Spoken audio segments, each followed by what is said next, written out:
I'm Scott Al Miller. It's the 4th of October, 2023. This is my vlog of daily life living in Nicaragua.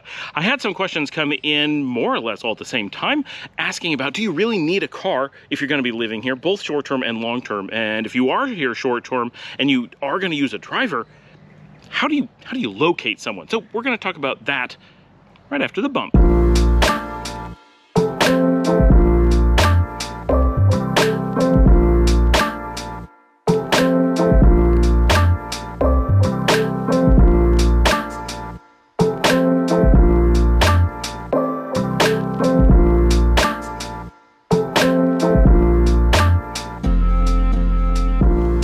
So when you come to Nicaragua, especially if you're not here for a super long time, if you're a permanent resident, you're going to be living here, chances are you're going to end up with your own car eventually. Maybe not for the first 6 months, maybe not for the first 5 years, but eventually you probably will. But not everyone, but an awful lot of people are going to. But if you're coming for a short term, just a few years, or especially if you're coming truly as a tourist and you're just here to visit, but you're here longer than you would just take a taxi everywhere, what do you do? How do you handle that? That's what we're going to be covering today. But first of all, today is October 4th, which I mentioned. That makes it my 20th wedding anniversary. I'm not recording this on the actual day of the anniversary. I took that day completely off from filming and did my best to spend it with my wife, Dominica.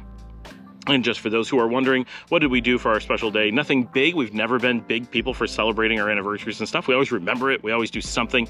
But we've spent a lifetime of not giving gifts to each other. We don't exchange gifts at Christmas. We don't do gifts at birthdays. We don't do gifts at anniversaries. We don't do any of that stuff. We never have. And even our kids are not really big on gifts. I mean, they like getting stuff, but we've always been very much a buy things as it makes sense family. So if there's something they really want, we generally get it for them. And they're really frugal, and so they're very careful about only asking for things that are on a sale, that are really, really good deals. They check about that stuff, or that they wait a long time, they really research, and it's meaningful to them. So they're very conscientious of spending, I think much better than people who are giving more common gift strategies. This is one of those parenting things that we it's a little bit different, right? We homeschool, we do a lot of things different. We live in Central America, so I think some people find this interesting.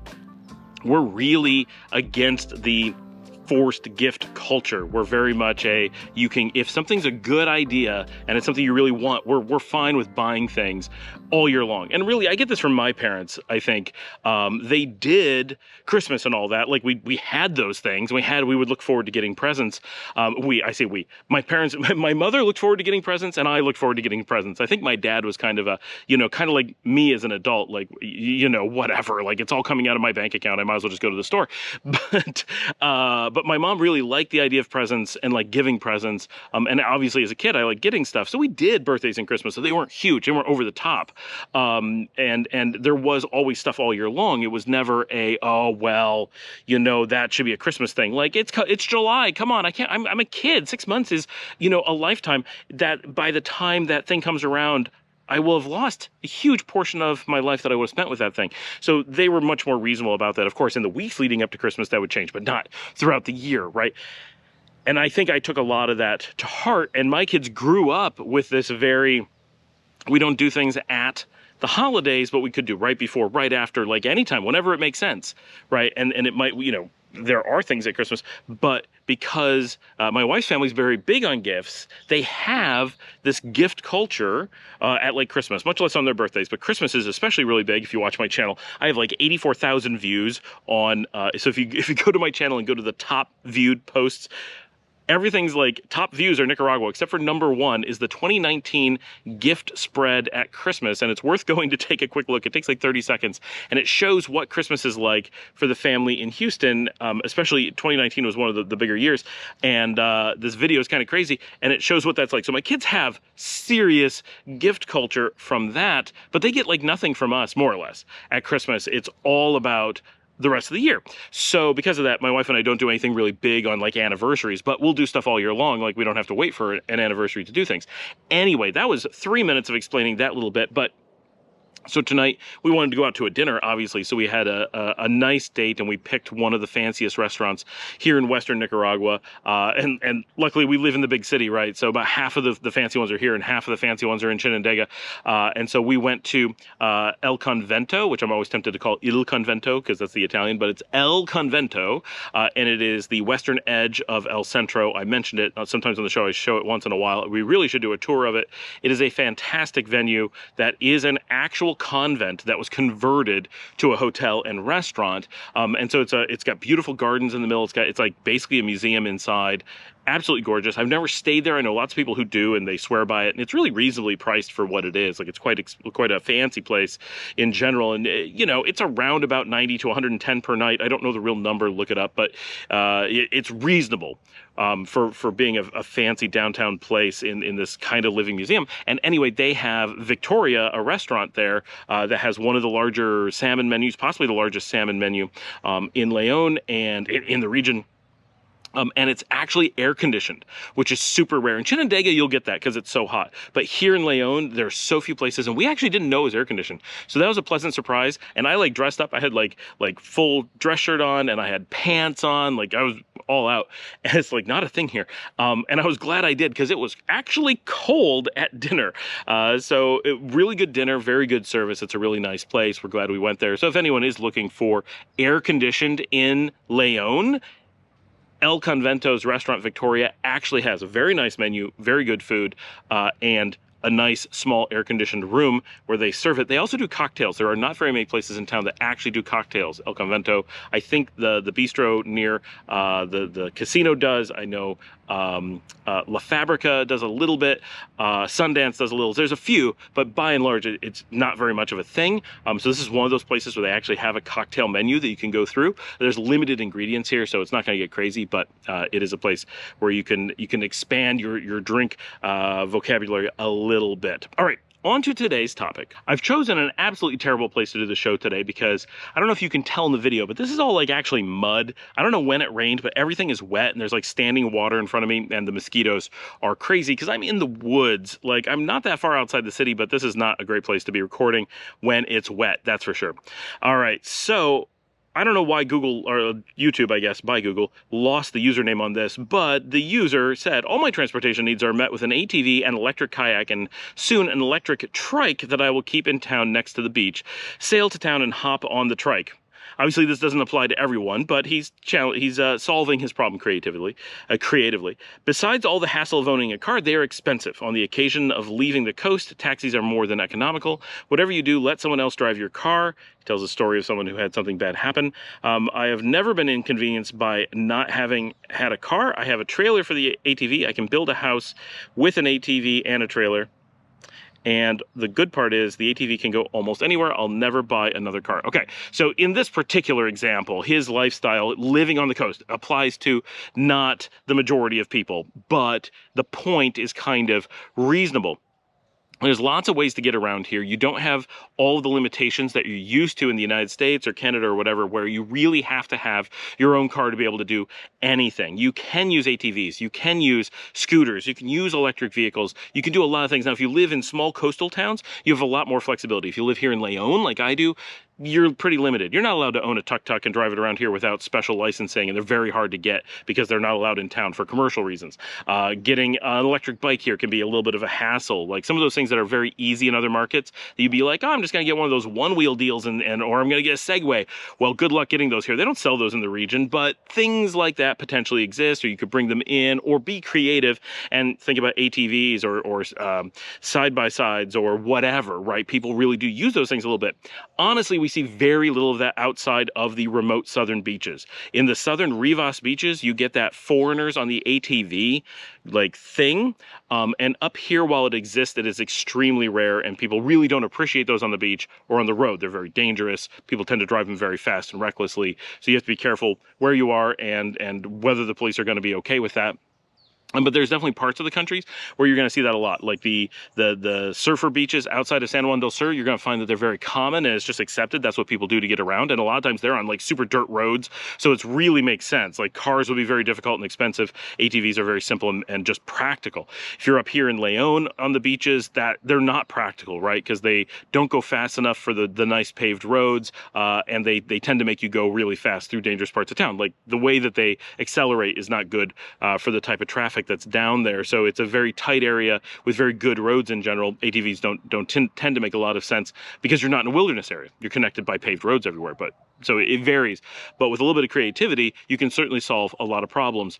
And a really important point for people who are going to live here is to do the math about a car. Now, convenience is a thing, right? If you own a car, there's a lot of convenience to that. However, if you're going to drive, remember, this is not the United States. The idea that you're going to have a few drinks and drive does not go over well here. In the US, it is expected. Everything is designed around you having to drive to any drinking location. Drinking locations are few and far between, and you will then drive after a few drinks. You will not be drunk, but you will have a few drinks in your system and go driving. Most of the world does not take kindly to that. They consider that drunk driving, or drink driving, depending on where you are. That's dangerous here, both because it's dangerous in general, and it is honestly sickening that the United States not only allows that, but purports it, right? They promote it. They actually use zoning and special laws to make it the only reasonable thing that's going to happen. There's no good public transportation. You have to drive places. They know you're going to drink. They don't let you have neighborhood bars. They keep your housing away from the places to drink. It's actually engineered to put drunk people or people with some number of drinks in their system onto the roads. They've gone so far out of their way to make sure it happens. It's insane.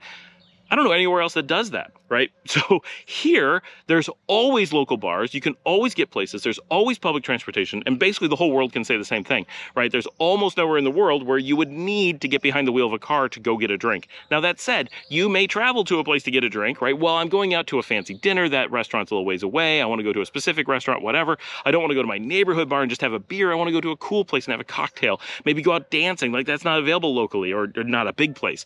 Whatever. Great. That's fine. How do you get there? Well, a taxi, public transportation, something like that. Having a driver. If you have your own car, have a driver, right? Of course, DDs exist, but you don't need them as much here because you have other options, right? Like taxis. So thinking creatively may be a thing that makes sense. Even if you have the flexibility of a car, you may not want to drive it all the time. I have a car, but a lot of the times that I go out, I don't want to be driving. I want someone else to drive me and drop me off. I don't want to deal with parking. I don't want to deal with not being able to have a drink. I don't want to deal with a change of plans and we're going to, like, I just don't want to deal with it in many cases. Sometimes I love having a car, especially when I go out to remote locations. I can drive to a neighborhood that I haven't filmed yet, and I don't have to walk for 20 hours to get there first, or I don't have to take a taxi to get to it. Like, it's just, sometimes when I do Fundesi, for example, it's very far from me in the city. I can just drive down there in 15 minutes, park very easily because it's a low traffic area. And I can just walk and walk and walk, get in the car, shift to another spot, walk and walk and walk. And I can get a lot of filming for you guys, for example, for me.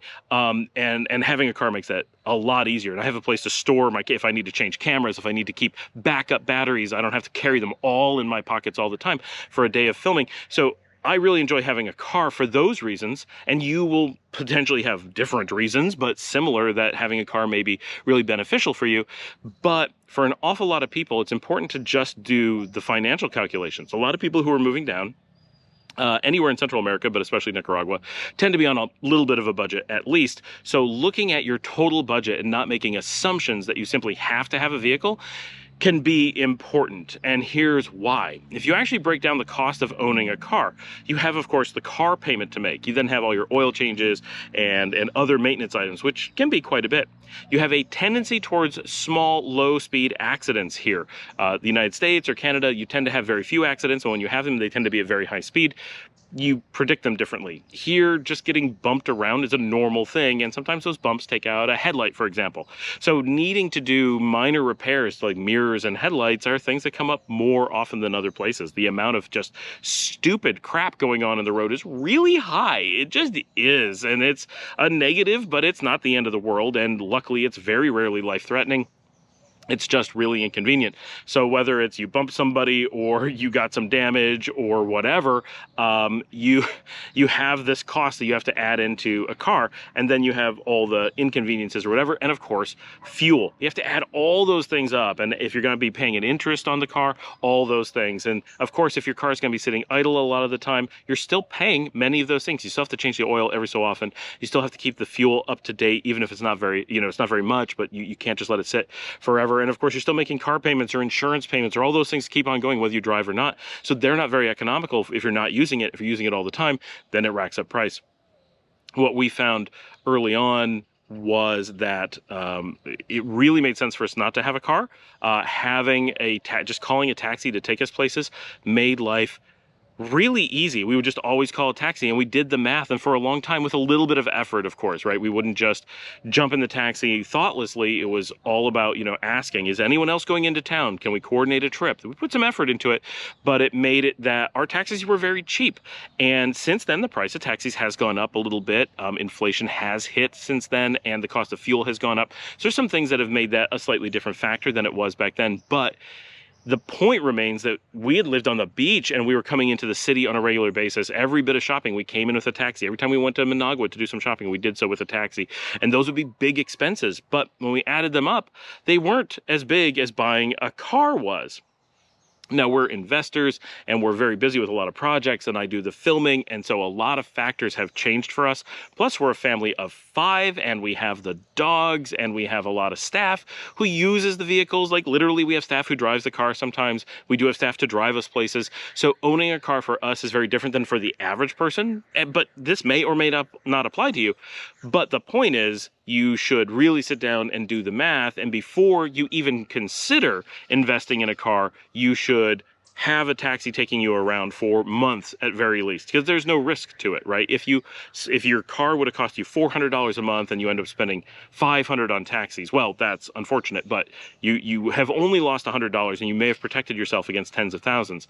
But you easily may find that after you're established that a taxi may only cost you $200 a month, but owning a car would cost you $400. And having a taxi means you always have a DD, and when you're driving, then you've got to deal with parking and you're the DD, or you have to bring one with you. Well, you may be a cost savings and a convenience, right? It depends. What you're going to do in country will heavily dictate what makes sense for you. If you're living on the beach on the end of a dirt road and it's having your own car may be terrible, or you may require a 4x4. That'd be quite expensive, and that really throws you off. We live in an area where we're able to own a relatively inexpensive car and get basically everywhere with it, so that leans in our favor as well for having a car. Everybody's situation is quite different, but for the majority of people that we know, expats who move here, they find that owning a car may be a luxury that they want to do, but it is not a financial advantage. It's simply for the purpose of convenience or for prestige. It does get you some prestige to have a nice car and drive around town because so few people have them.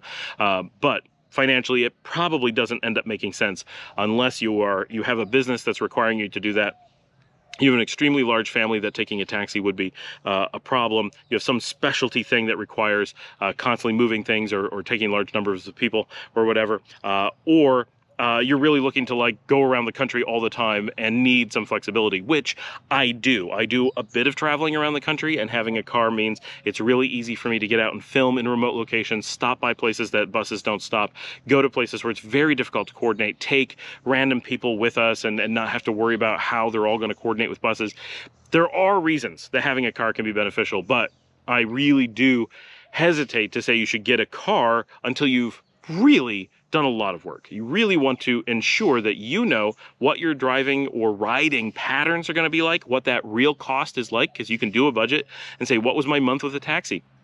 If you're trying to be really cheap and you want to take public transportation, you can get away with only spending $10 a month on transportation. You don't have, but it's going to be inconvenient, right? But you can be anywhere in Leon, and for just about $1 or less, in many cases, just 25 cents, you can get all the way out to the beach, and then 25 cents come all the way back, especially if you live in Western Leon. It's so cheap. The bus is right here. And so anywhere in Sutiava is just walk to the beach bus, down to the beach. And the beach bus covers the entire beach of Ponaloya and the entire beach of Las Penitas and the entirety of the Ponaloya Road. So you have all those communities along there and all the way into Sutiava. It's all covered by that one bus. And that bus is somewhere between 15 and 25 cents to go one direction. wow. And getting around the city, it's something, again, like 15 or 25 cents to take the city buses around. I've not done it. That's what I want to do. I want to do a show on that and show just getting on, because it's got the new Russian buses, not the new Chinese buses. That just happened. But like 6 months ago, we got the new Russian buses, like 60 of them that went here. The new Chinese buses that we just heard about on the news and we mentioned on the channel, as 250 of them came in at the Port of Corinto. Those are all heading to Managua and Ciudad Sandino, not out here. So we won't see those until we're in Ciudad Sandino. But out here in Leon, we have the Russian buses. They look quite comfy. They're very clean and nice. I want to ride one and show that experience. We've shown the inside of them, but haven't ridden one. It's all super cheap. So if that's stuff you're willing to do, your transportation costs here can be so ridiculously low. If you want to take taxis and you want to plan around it, like how many times a week do you take a taxi? Where do you live in town? If you live in El Centro, taking a taxi is just a couple dollars. If you live out a little ways, it can be several dollars. If you live out of the beach, it could be $15. Probably not, but more like 12. It's going to add up really quickly, but it depends. Are you riding once, twice, 3 times a week?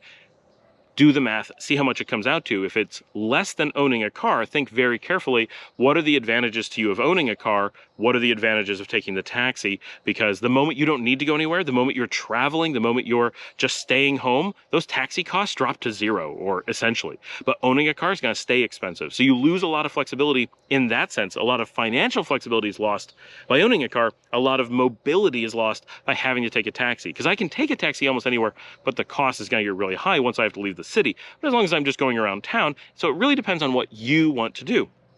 And for me, very quickly, I learned that taxi around town and the interlocales, which are the slightly more expensive buses between the cities, is a great combination. Spending $3 to take a taxi across town to hop on the interlocale, which is $2.75, to head all the way into Managua. It's fantastic. I spend almost no money. The taxi means I don't have to worry about parking. I don't have to worry about navigating the city. I don't have to worry about getting lost. I don't have to worry about traffic.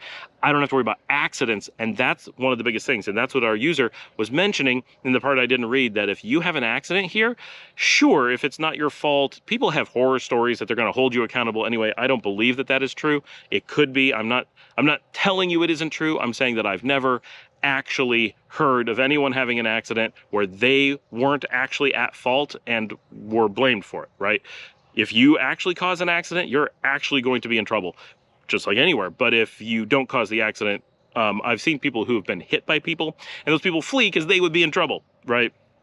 So I don't believe that the expats are always guilty thing is true. That would be a really terrible thing to have actually come to light. So I don't think that that's true, but it is a fear, and certainly you take a risk that you're not going to be treated as well as a local in that situation. You don't want to be having accidents here. So consider and spend some time in a taxi. Pay attention to what the traffic's like. I don't mind driving in Leon. I don't mind driving in Managua, but I don't really like driving in Matagalpa, even though it's my favorite city. All the hilly streets are really annoying to navigate with a car. The taxi drivers there do it all day, every day, and they're used to it, and they know exactly where to go and where not to go. They know how much wear and tear they're putting on their car. I don't want to do that to my car, and I don't want to be navigating those streets like that. It's not fun. It depends where you're going to drive, how you're going to drive, what your driving's like, how you like to drive. Just a lot of things to consider. But really, run the numbers. Don't just assume you're going to need a car, because the average person, by far, even if you're not in Managua, even if you're on the beach, the average person probably doesn't need a car. It's purely a luxury decision. It's purely a convenience decision that you'll need to make. All right, and our second question for the day. Hey, Scott, I really enjoyed the view of the treed road. We're in a similar spot. I love seeing the trees and the fence lines. It's like the country bumpkin in me. That's exactly why I like it. My question is this: how does one effectively hire a trusted private driver or taxi to get around from town to town? How does one effectively hire a trusted private driver or taxi to get around from town to town? Let's say that I'm in Granada and I want to visit Matagalpa for the weekend. Context: I'll be in Nicaragua for 3 months. It's my first time in Central America, and I'll be accompanied by my wife and children. While we gain our bearings, I hesitate to try to navigate the bus system just yet, and I don't have any specific contacts that I can trust for driver restaurants. How would you propose we approach this? All right, so great. So this is going to be something that actually applies to an awful lot of people, even if you're first living here, or you're coming down for that long trial period to see if you like it, or you're just taking a really extended vacation. You may need to deal with some of these things where you're moving past taxis and you're not looking for those super expensive per ride tourist buses or whatever. You fall into this middle zone where you need a private driver to take you places. And of course, some people who live here indefinitely are going to end up with a private driver anyway. That's absolutely fine and a normal thing to do. But for the most part, those of us who live here are going to move on to something else, right? Whether it's just owning a car and driving yourself, or having a series of taxi drivers that you know really well. For example, I have a night taxi that only I use. I don't share them with anybody, because anytime something goes wrong, it's like, oh, you shouldn't have referred them to me, right? Like, and this is something to learn. Like, if you refer people, you're kind of on the hook for them, whether just emotionally or actually legally. Be careful at referring people in Nicaragua. It means more than it does in other cultures that I'm familiar with. So I've learned to keep my taxi to myself, because every time I recommend them, something bad happens with the taxi driver. And it's like, either people don't want to pay, they thought it would be a free ride, they try to put it on my account, they get into a fight. I'm done. This is my taxi. He treats me great, charges me less than anyone else. He'll come get me anywhere, anytime. Even if it's a day off, if he sees the message, he'll jump in the car and come get me. I've learned, and that's something you build up over time, but that doesn't apply to you normally if you're coming for just 3 months. You won't have time to get those kinds of contacts and make those kinds of relationships. You're going to need something a little bit different. So you're in luck that for services like this, I've decided to start a taxi company that takes people across the country wherever you need to go just for tourists. Just kidding. I have nothing of the sort. It would be one of those great business opportunities. It's like, you know what people need. No, I'm not doing that. That would be so much effort. No. So what you really need to do, sorry for being silly about that. The real situation is generally wherever you're going to be living. And let's use the real example here, because Granada is a likely one and an easy one. Granada is full of taxi drivers and private drivers, either that live in Granada proper or that live in Managua and service Granada, because Managua and Granada are the same general metro area, right? Granada is definitely not part of Managua, but it is in the capital zone. So all the transportation there is very different than, say, Leon. When you go to Leon, there's a whole bunch of countryside for hours in between, an hour in between, and there's no connection.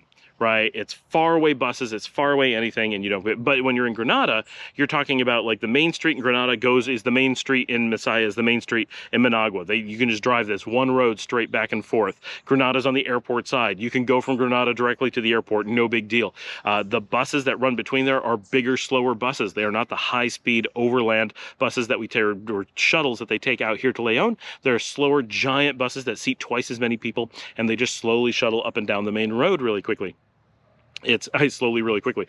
Every few minutes they go up and down the main road, and so, like, everything changes. It's like Granada's part of the public transportation of Managua in a different way. So Granada is a great example because it's the big tourist center. It's the most likely place that you're going to be based as a tourist if you're coming in for 3 months or less. And it's where I started. The first time I did is exactly what I did.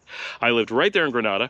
And so what you're likely to do is when you come in, you're going to meet people in Granada, and this is going to happen organically over time, but you're going to have the people that you're renting from. If you're going to work with a hotel, if you're going to work with a restaurant, to find people quickly that you like and ask them if they have drivers that they would recommend. And people are almost certainly pretty quickly going to be willing to give you the name of someone who does private driving. Everyone knows someone, and everything here in Nicaragua is done by word of mouth, especially these sorts of things. So if you're looking for a private driver to go from Granada to Matagalpa, as this example was, you're looking at someone for the whole day. Almost certainly any hotel or a lot of the restaurants, and very likely the landlords, if you're renting an apartment, they're going to have people that they use on a regular basis. We certainly have people like that. Anytime I've been anywhere in the country and needed a driver, I can go to a hotel, especially if I'm staying at the hotel, and be like, I just need someone to do this. And often, if you're getting picked up from the airport, you're going to have a shuttle. I know people from the channel who came and stayed in San Juan del Sur, and they had someone to pick them up from the airport and drive them to San Juan del Sur, which is several hours. So they spent a bunch of time with them in a shuttle, got to know them, and were then like, oh, we have a driver now, right? Often those drivers are great people, and you have access to someone who will drive you around as needed.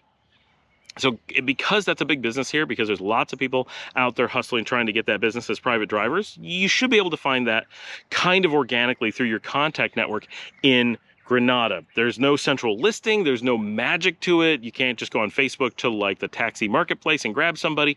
There's no Uber apps. There's nothing like that, especially for interlocales like that. And technically, they're not taxis. The taxis are limited to the cities. You're an interlocale once you go between the cities. Sorry, I'm getting bitten like crazy by mosquitoes. This is such a swampy area. And so they have to change their licensing. They're just a private driver at that point. They just have a car. Often they'll take a different car than they use for a taxi, because the taxis are licensed for taxi driving and they need to stay in their area to keep generating revenue. And so you'll end up hiring someone like that for the day. Now, that said, in that particular question, so I hope that answers what you need to do, because that's about the only answer that there is. I don't know of any other good way to do it. In reality, so it was said, you weren't sure you really wanted to tackle the bus system during the short stay that you have here. The thing that I would recommend is, especially if you're staying in Granada, absolutely tackle the bus system for three reasons. One, the taxis and private drivers are going to be a big hassle. Two, cost. Taking a taxi for the day, even for a family of 4, is going to be in excess of $100, right? It just is. And if you want your taxi to go up and stay with you, you're looking at, you can negotiate some things, but you're looking at quite a bit of cost. That's going to add up. Even if you have the budget for it, why spend it if it doesn't make sense? And 3, the bus system in the area that you're going to be in is very easy, especially if you're living in Granada. The UCA bus, as we call it, the Interlocale, coming out of Granada, happens just south of the main plaza. It's the easiest thing in the world. You go to the plaza, you go where all the hotels are, like the Salina Alhambra. Just go south of that, right on that road, right from the front of the Salina and the Plaza Colón there, and right down on the left, immediately within sight still of Salina, is the bus station, the UCA station. You just hop on that bus. It's like a big white bus, holds like 30, 40 people, and you get on, and it's dirt cheap. It's like maybe $1.50, I think, and it'll take you first to Masaya and then to Managua. And when it gets to Managua, it takes you to the central UCA station. Now, I don't remember if UCA has a bus that goes directly to Matagalpa. I believe Esteli, yes, but Matagalpa, possibly not. If you can't get a bus at the UCA, this is one specifically for that path.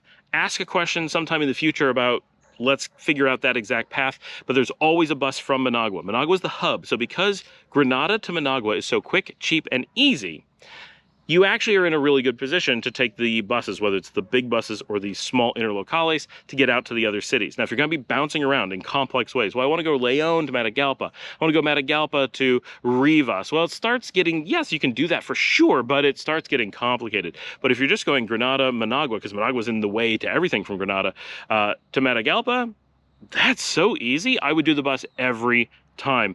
So, and it's a good experience for everyone. So first of all, they're very safe. There's never going to be something dangerous happening on the bus. Be aware of like pickpockets, but that's about it. And you got to be more aware of that on the taxis, really. I have lost my phone on the buses before, and people help me find it and give it back to me. I've never had a problem on the buses, but I've heard horror stories from other people, locals, who've had, little things taken from, the seat next to them while they were sleeping or something. And I mean, if the opportunity presents itself, it could happen, but even when the opportunity presents itself, it's generally not that bad. But they're mostly comfortable, and they're a really great experience to be like, this is how Nicaraguans would move between cities.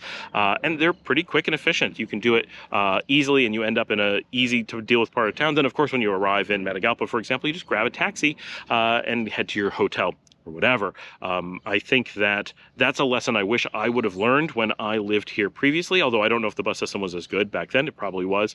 But I lived in Granada. I never tried taking the local buses. It never occurred to me to do that. And we spent a lot of money taking rental cars.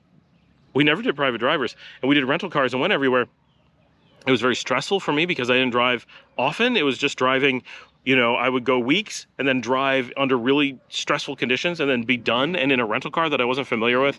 And it's just not great. It's okay. Like, I don't mind, but it was less than ideal. I didn't get to enjoy the trip as much as my family, who got to just relax and watch everything out the windows. I missed so much of looking at Nicaragua out the windows because I was busy focusing on the road. And it was very expensive. Had I understood how the buses worked, I would have loved to have just gone and spent a few dollars and had someone else drive me all over the country. No, I didn't have to worry about things. No, I was going to end up in the right spot, not have to navigate, and it's just a lot of complication goes away. So now that was a rental. Obviously, if you hire a private driver, you're spending even more money, but you take care of a lot of those complexities. That was a leaf falling at me. So I really would encourage you to reconsider the bus thing. I know why it seems scary. I know, especially if you're coming from like the US or maybe Canada, that public transportation just doesn't have this ring of desirability to it. But here in Nicaragua, it really is part of the experience for sure. If you want to get to know Central America, if you want to see, is this a place I'm going to fall in love with? You kind of want to dive in and be like, okay, we're going to eat some of the food. We're going to try some of the transportation. We're going to stay in a normal hotel, maybe get an apartment like a local. If you're just coming for pure vacation and all you want is luxury and the money doesn't matter, private driver or renting a car, like maybe that's completely fine and there's no negative to it.